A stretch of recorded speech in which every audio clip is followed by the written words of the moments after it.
उदमेन्तरालस्तं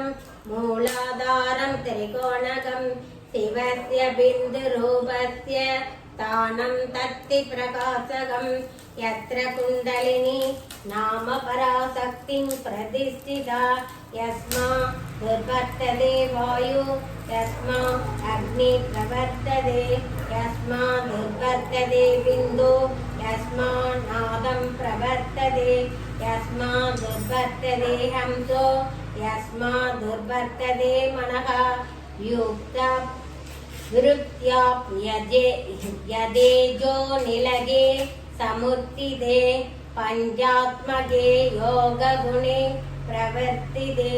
नदस्वरोगो न जरा न मृत्युग प्रारब्धस्य योगाग्निमयं शरीरम् ॐ न तत्र सूर्यो भाति चन्द्रतारकं नेमा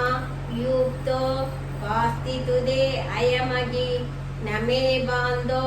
मनुवादि सर्वं तस्य भासा सर्वमिदं विवादि अतीव सूक्ष्मं परमात्मतत्त्वं न स्थूलदृष्ट्या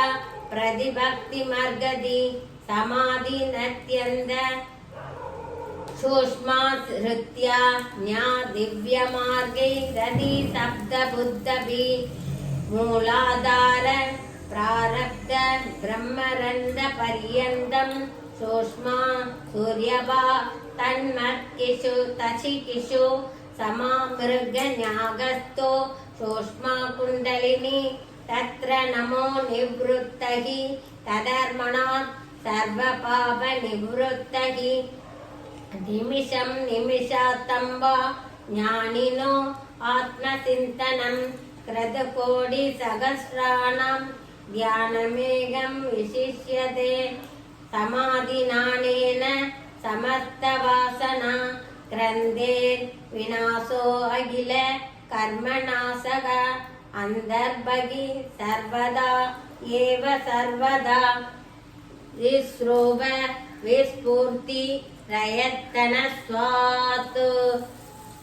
यदा स्वर्णं सुरभागशोधितं हेक्तामलम् आत्मगुणं